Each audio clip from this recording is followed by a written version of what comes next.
Today, June 1st, is a day set aside by the Food and Agriculture Organization of the United Nations since 2001 to recognize the impact and the importance of milk in our global community.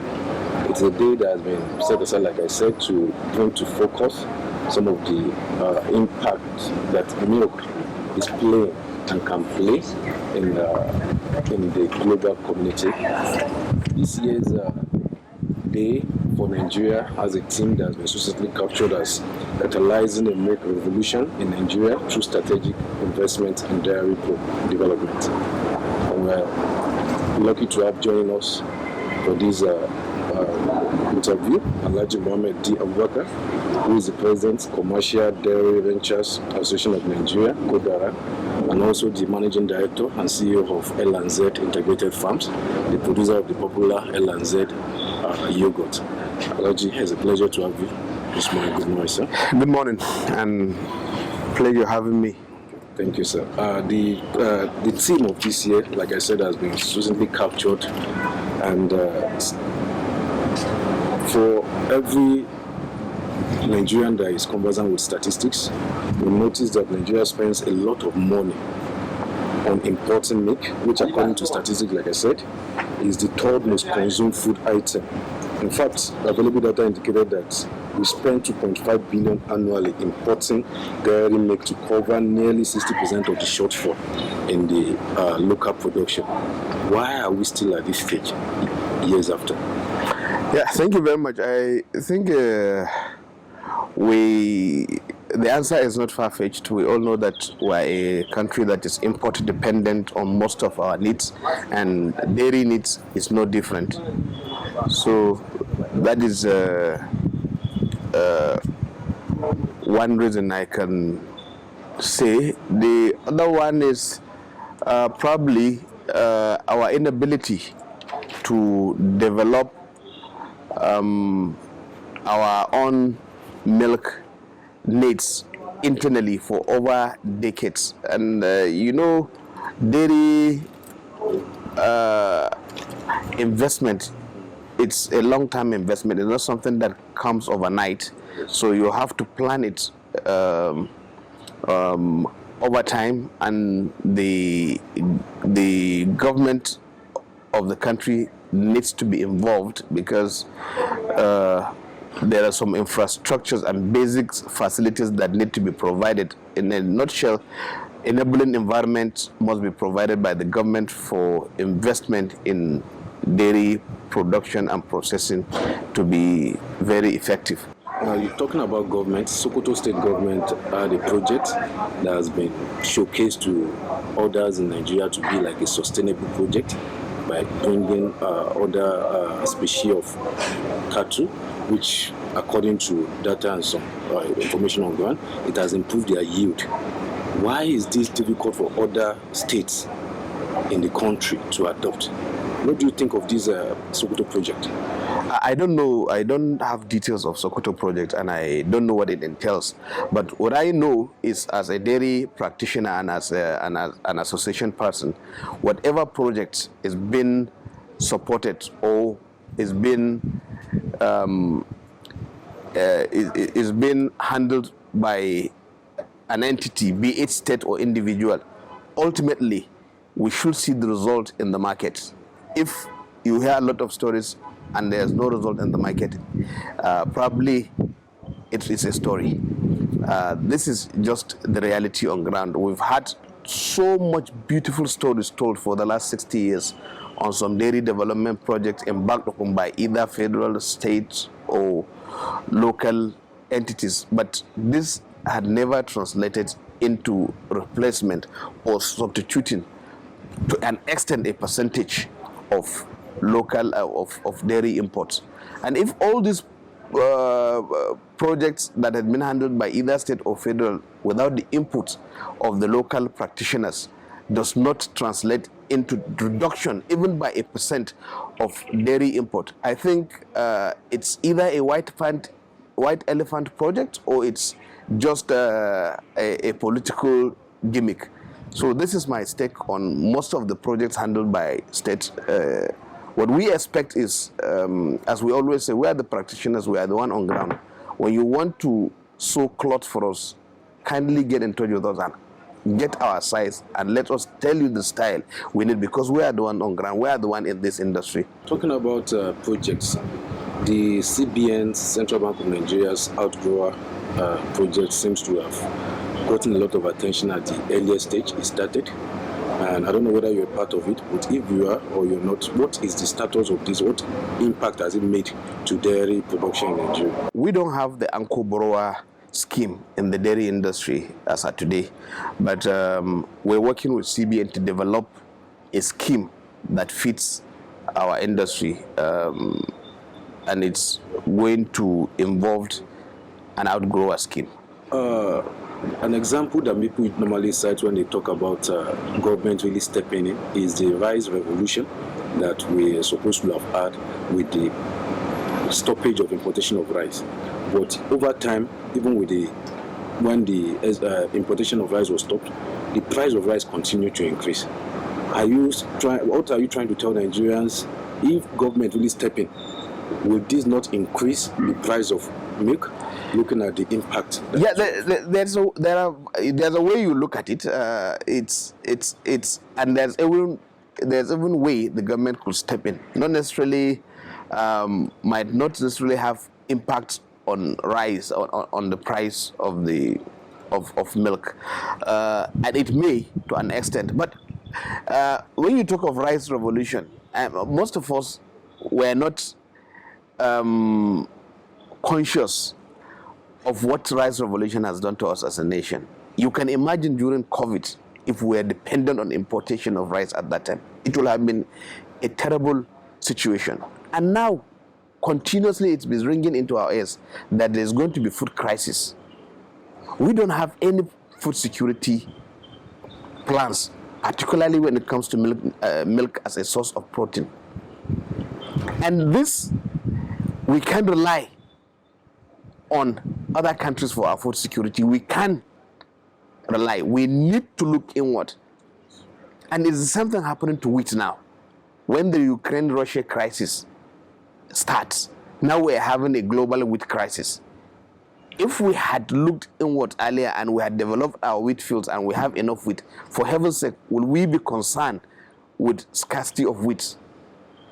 It's not. And the same thing is happening to milk. There are a lot of environmental concern of rearing of cows.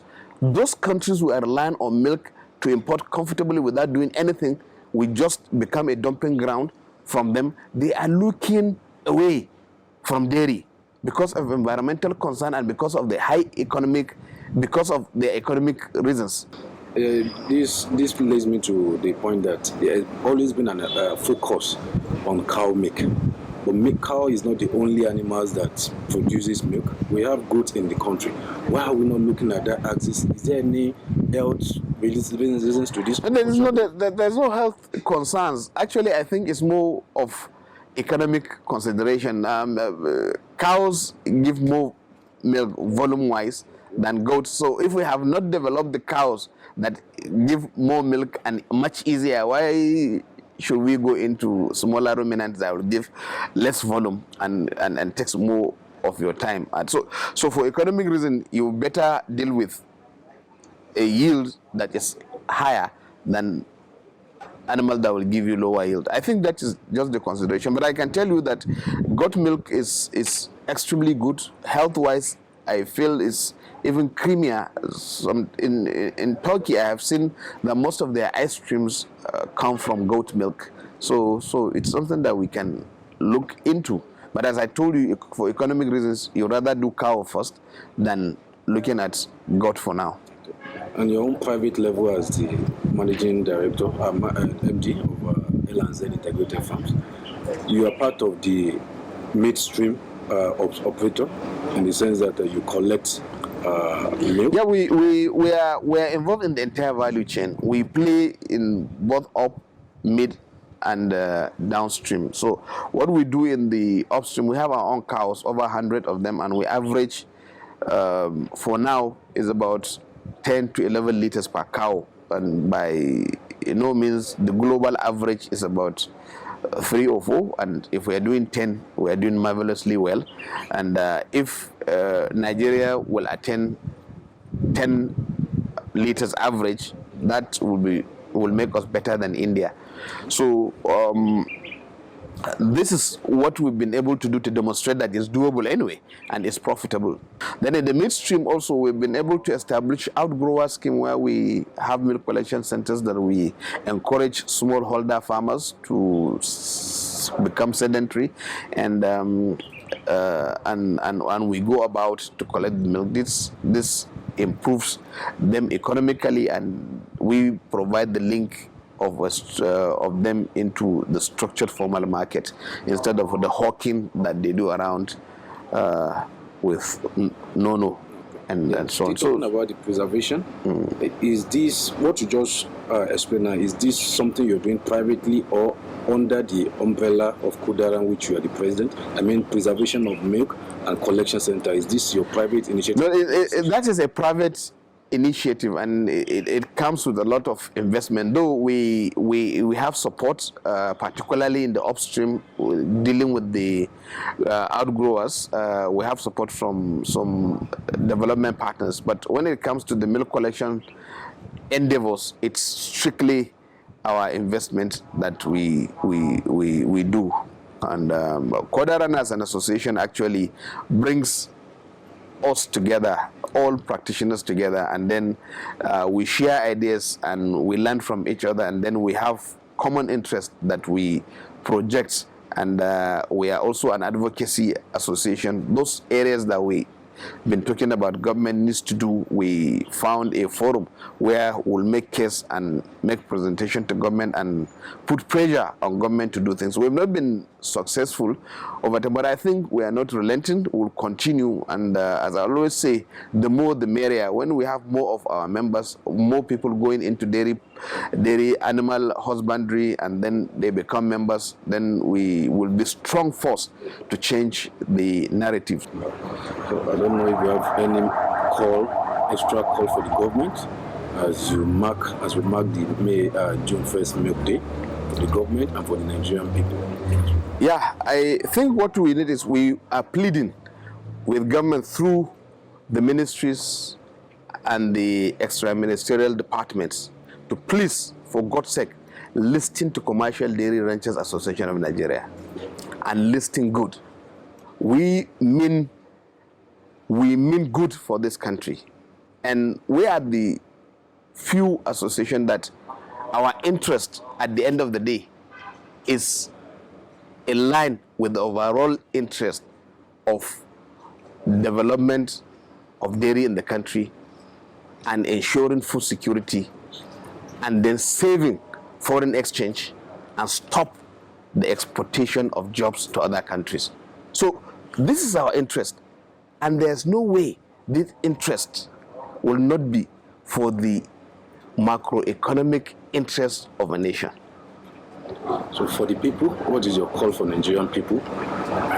Yeah, Nigerian people, I think there are two things they need to do. First, they need to know what they are consuming.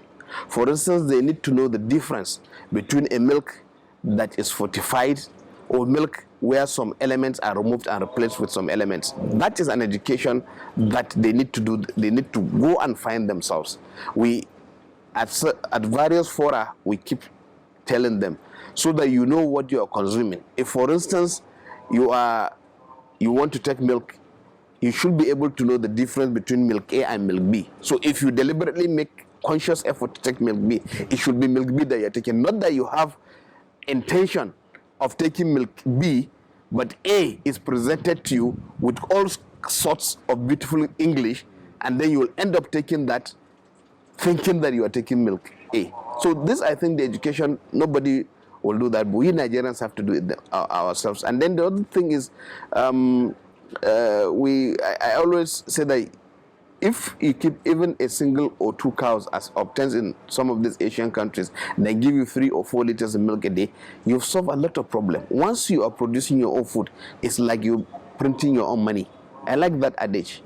You understand? So this home garden, you should incorporate dairy production into it. And that is where probably the goat milk comes in. If the cow is too big for it to be kept backyard, then get 2 goats that are milk yielding animals. The milk from those goats are as good, and you are sure of the source of food you are taking. You will now start to know the difference between that milk and the stuff you have that have been paraded as milk. Thank you very much, Elijah Abubakar. I really appreciate this time. You're most welcome. Thank you very much. That have been paraded as milk. Thank you very much, Elijah Abubakar. I really appreciate this time. You're most welcome. Thank you very much.